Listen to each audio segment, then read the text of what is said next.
Welcome to Inside Monster Jam, powered by Lucas Oil. We're live in Nashville at the Wildhorse Saloon. It is World Finals week, and it is a very special World Finals Champions edition of the show. And I'm joined right now by our BKT Racing champion, newly crowned World Finals champion, Tristan England. Man, congratulations to you, buddy. Yeah, man, it just feels weird.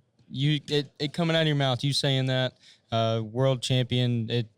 It's what you dream of your whole life, you know, looking up in this sport. And with my dad there, it meant a lot. Your whole family was there. I saw about 20 Earthshaker crew shirts across in the audience. First, let's talk about your acceptance speech, because it was one of the most emotional speeches that I've ever witnessed at World Finals. With your family being there, I know it's a huge deal, but when it finally sank into you that you are a world champion, what kind of emotions were going through your head? Man, I'm emotional right now. Yeah. Just thinking about it, it's a lot of hard work and so many weeks put into it, and it's all about teamwork. And I had Howie Dalton this year, and man, he really helped me out and got me through it. And a good group of team and good people at home and all the support from my woman and Crash, my son. It's awesome. Yeah, you said you got to bring a world championship home to your son, man. As a dad, that's where like it hit me. I got emotional up in the booth when you said that, man, because that struck home. Man, it's something that you dream about, like I said, since you were a kid, but it's all the practice that we put into it, man. I tuck them in at night, and then I hop on the simulator, and I'm trying out new tricks, or I'm trying something different. And the track conditions for this year, they weren't pristine for what I wanted to try, but I had so much fun, and I met new people from all over the world, and I'm still traveling the world doing what I love to do, and super grateful for the opportunities that were gifted to me this weekend, and grateful for the ones ahead, too. You were one of the only drivers that seemingly could go from the red lane to the blue lane unaffected. And we had drivers getting lane choice against you, pushing you to another lane. And then you get lane choice to go back to a different one. So what was your mentality with the lanes? Because the blue lane in practice was absolutely terrible. And in qualifying, it sort of equaled out. And then in the first round of racing, it was back to being terrible, red lane dominant. But you won out of both. Well, ironically, in practice, the first pass I got to do was down the left lane. And our rear drive shaft came out, so I didn't actually know what the left lane was even about. And then I came out for my second pass. Sebastian, my crew chief this weekend, he had the truck 100% after that, and we made a good fast pass in the right lane that I felt comfortable with. And then I just told myself I'm not going to do any more practice passes because the track's going to change. And if you listen to guys like Cody Saucier back there, they're veteran drivers, man. They know what they're talking about. Don't get in your head. Just go out there and run your run, and you can figure it out. Went into qualifying with my buddy Chris Kohler, and we're two second-generation drivers, man. Our dads are both in the sport, and we were thrilled to do that together. And we both went down the lanes. I was terrible in the left lane. I kept tagging the corners, and then it wasn't a great finish for us. Went to the right lane, had a decent pass that got us in the top 8, and we were grateful for that one. But, man, getting out there to have that bye run and knowing I was going to face Todd LeDuc, I just treated it like a normal race, and we got it. And so after that, I just felt fast because that guy's a world champ. And then I got to race my buddy Cole Vennard. And Cole actually taught me a lot when I first got started, because when I wheeled El Toro Loco in 2016 to fill in for my buddy Mark List, it's crazy how everything's going. And it just feels like we're succeeding so many different things. And I'm just grateful for everything coming our way. Having the amount of people and the support that we have with just the drivers, I mean, nobody wants to see anybody fail. And that's why we love Monster Jam. It's just big family. You're a world champion now. You said that guy's a world champion. Now that guy's a world champion. Yeah. So from now on, you're going to be introduced as World Finals champion. You are in the record books. I always say it's immortality in Monster Jam. Do you feel, you always fight for your respect. You feel now you've earned it? I think so. I think I might have earned it a while back, but I still just had a little chip on my shoulder. And now we got a big one. And Colt Hard Art made those really cool trophies that look like a guitar. And I love country music. And so you got some gold there too. Oh, man. Yeah. Almost chipped my tooth with this thing last night. Well, listen, man, congratulations. I'm so happy for you. Tristan England, the BKT World Finals Racing champion in Earthshaker, and best of luck to you. Coming up next, it's the reunion that you've been waiting for. Colt Stephens and Scott Jordan at the desk once again.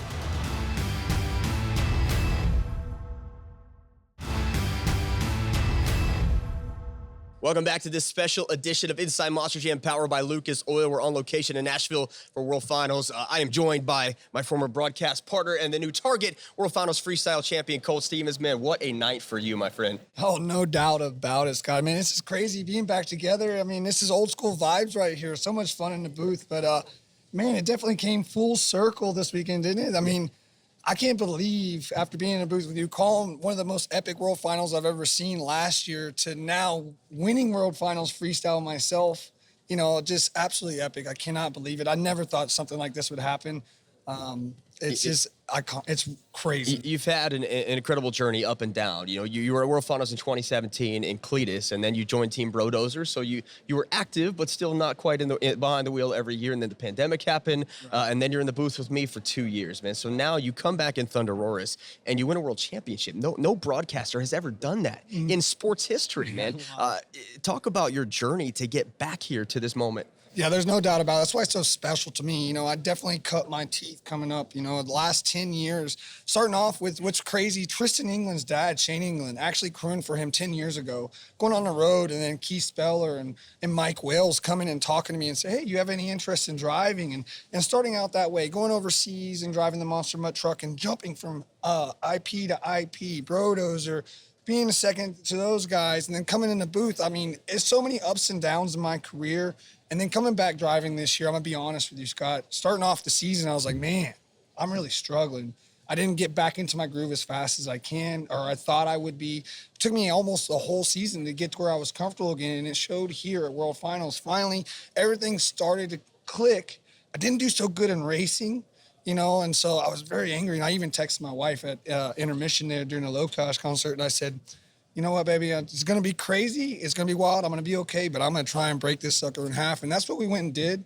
And you know what? It came out for the best for us. I put the hammer down, let her eat, as I always said during the broadcast booth. So that's what we did, and then it ended up working out for me. Your dad competed at the first World Finals in King Crunch. What was his reaction to your win there last night? Dude, it was absolutely epic. You know, I will never forget the first World Finals, and that's because my dad beat the iconic Gravedigger first round of racing. Unfortunately, he lost the second, but he ended up beating him, and it was one of the big highlights of me as a child, you know, because, you know, Dennis is the best. You know, he's always been the best, and so great. My dad is, you know, one of the, you know, pioneers in the sport, but Dennis just elevated the game so much. So whenever he came in and beat Dennis, it was huge for me. And then, you know, to be honest with you, my dad's been busy with work and stuff back at home taking care of Texas truck work. So he didn't know if he was going to make it. So it was a last minute decision. They got on a last minute flight to get out here. And I'll tell you what, that was my good luck charm. And having him here was just absolutely awesome. You know, it took 23 years? 23 years, yeah. To make a World Finals win for Stephens, you know, and I had a freestyle win in Houston as well this year, right in front of him, in front of my hometown crowd.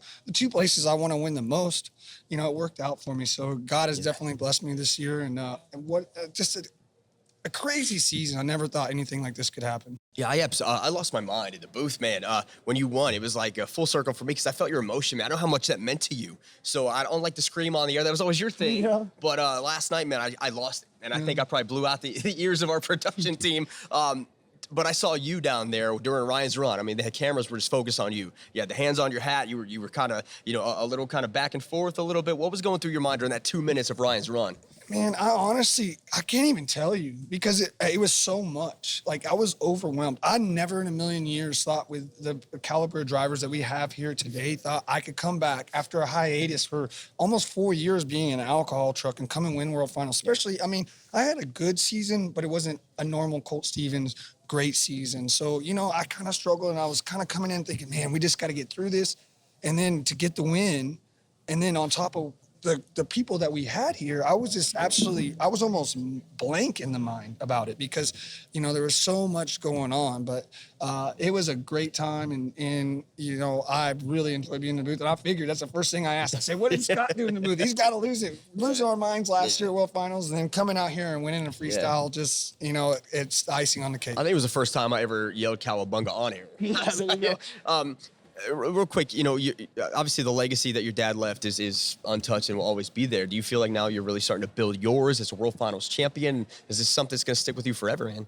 Oh, I think definitely. This is just a starting point for me. And like I said before, we were on Inside Monster Jam before, and I said, I'm not done, and I don't feel like I'm done yet. I'm ready to go out there and get some more. And this is just one more stepping stone. This is the first one of hopefully many. And if I can keep going and we can keep building Thunder Roars, I absolutely love this truck. Steel Dinosaur, the fans love it. Obviously, I roared too much yesterday. You can hear it in my voice. Can't yell today like we usually do in the booth, but it's so great to actually, I'm striving to exactly where I want to be. I'm a little bit earlier than I thought I would be as far as winning a world finals. Yeah. But you know what? We're going to keep going. We're going to keep growing. We're going to keep getting better. And hopefully we can keep putting Thunder Roars in that winner circle. Yeah, Thunder Roars fit you, man. Congratulations. I'm so happy for you. Proud of you. Colt Stephens, the new Target Freestyle World Finals champion. Up next, Gravedigger's Tyler Menninga steps right into that seat. So stay right where you are. A special edition of Inside Monster Jam powered by Lucas Oil.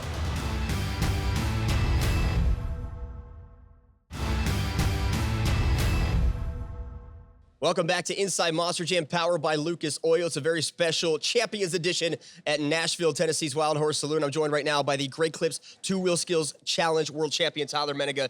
Gravedigger, Tyler, first of all, congratulations on your first World Championship. Thank you, man. I'm excited to be here. It was a long week for everybody involved, but we're through it now. We're ready to kick it back for the awards ceremony here at Wildhorse Saloon and have a good time. I know that you were probably sick of the narrative that you were not getting it done on the big stage, but now you can finally shut people up like me that keep bringing that narrative to the table. So how does it feel to get the monkey off your back? Now you can breathe a little bit and be a world champion. Yeah, it does. I mean, I obviously have made it to the final round a couple times before and never got that elusive racing championship. And I always, that's the biggest thing for me is racing and freestyle.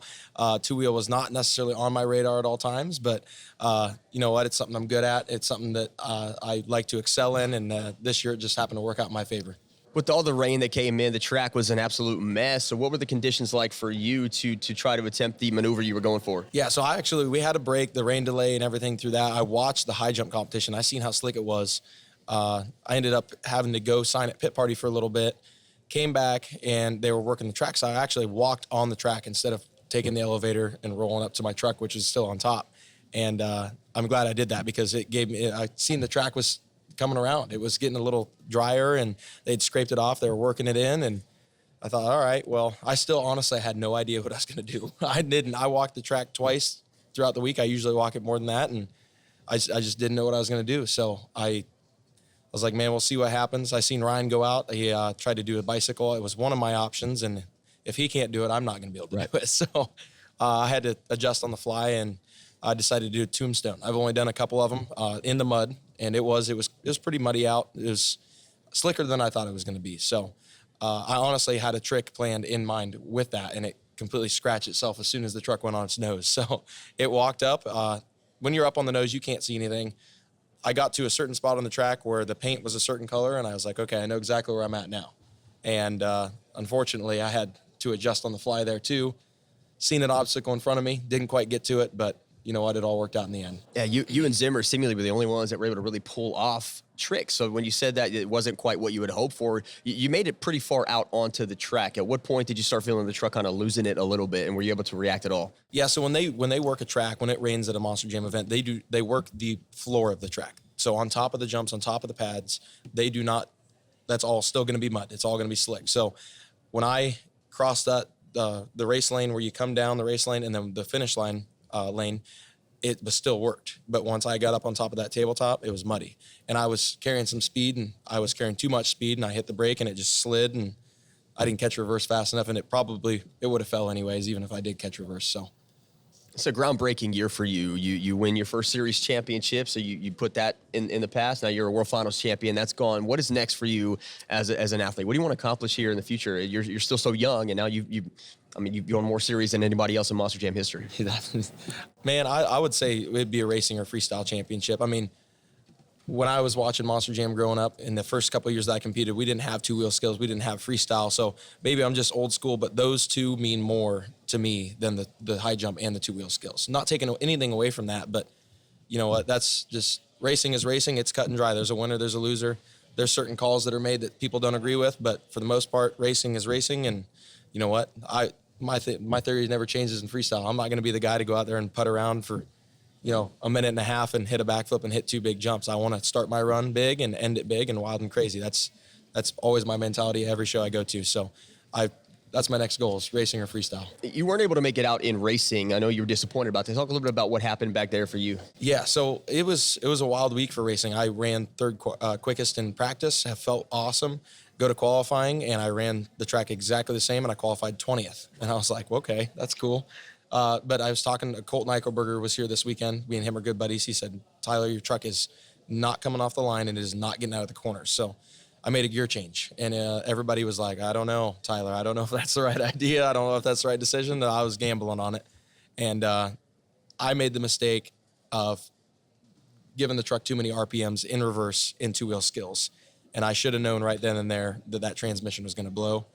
And it was just a stressful day, a long day for everybody, and it just went over my head and pulled out for intros for racing and blew a transmission right as I pulled out of the tunnel. So I cut through and went back as fast as I could, trying to get every second I could, and those guys worked as hard as they could. But, I mean, that bracket is not very long, that first-round bracket. So we didn't have enough time and didn't get a pass in. So, unfortunately, but, you know, what do you do at that point? It's something that's out of everybody's hands, and hopefully next year we can make something happen. Well, you are a Triple Threat Series champion, a Stadium Series champion, now a World Finals champion. Congratulations. Gravedigger's Tyler Menninga, the World Finals Great Clips Two-Wheel Skills Challenge champion. Coming up next, the World Finals High Jump champion Ryan Anderson joins the show. That's next on Inside Monster Jam, powered by Lucas Oil.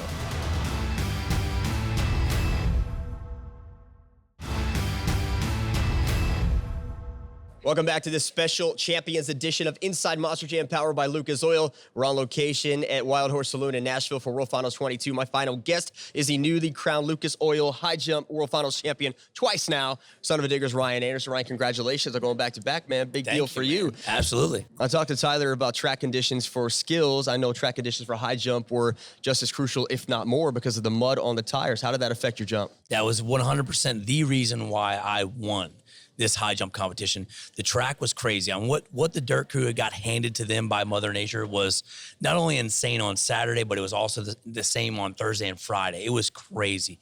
And for the track to come around like it did, I couldn't believe it for the whole event. But for our event, we were the first ones back on the track after the crazy rain. So there was still puddling water. The mud was just insane on top. They did their best to skim back a layer of the slickest of the mud, but that also kind of helped form a couple puddles. And one side may have been a little deeper than the other. For whatever reason, there was more puddling on one side than the other.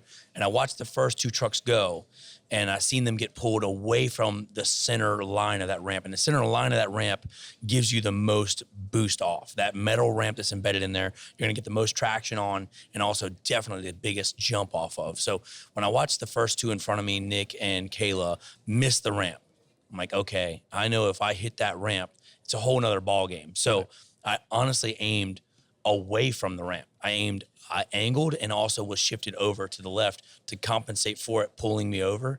And I can't say that I knew exactly that it was going to work, but it worked perfect. Last year when you won, you had a different strategy. You hit the brakes, it floated your truck a little bit, and you got the win. Now we saw this year drivers use that strategy. So you showed everybody how to get it done, and they started emulating you, and it worked for them. Did you know coming in that drivers were going to catch on to how to get this done, and did that adjust your strategy at all through this? Definitely. I had some people questioning my style on what I did, and I tried to, I don't never want to just not say anything to anybody, but I try to kind of, this kind of dance around it a little bit. I'm pretty sure with the amount of people that asked me of my technique that they definitely went and watched the video. So it's pretty easy to see a big 66-inch tall BKT stopping its tracks in the air and what it does to the truck. It adjusts the attitude of the truck a lot like motocross or something like that, probably even more so with the size of our tires in all four. But I definitely seen a lot of people adapt to that style, and that's what it takes to win because it's off the lowest point of the back tire. So without getting that back end up, you're out. So freestyle, you came out last. It came down to you or Colt to win the championship. So you had 2 minutes to do that run. Again, slick conditions, and by that point, 23 other trucks had just beaten the heck out of that track. So what was that when you were sitting up there knowing that it was down to you and Colt? What were you thinking about, and how did that affect your performance? Honestly, the World Finals is such a massive event, and it honestly puts so much pressure on us. And there's also so much going on that, to be honest with you, by the time I took off, my mind couldn't even barely work. It was like all the craziness that happened that day, I was just blank. Like, all right, I'm going to go out here and do my thing. It wasn't about trying to one-up somebody or beat, even just to beat Colt. Like I want to go out here and go crazy. But I will say the one thing that I wanted to do was I wanted to hit that same jump that my little brother Weston Anderson aired out, and I wanted to do it bigger than him. Yeah. Colt did the same thing. I wanted to hit that jump, and for whatever reason, I just could not get it to work. Like every time I turn around, like, man, I'm not lined up again. So I struggle with that. That's what I keep telling everybody. A couple people are like, oh man, we thought you did so good. You should have got better scores, should have won, whatever. I'm like, I don't know. I'm not heartbroken by the score for sure.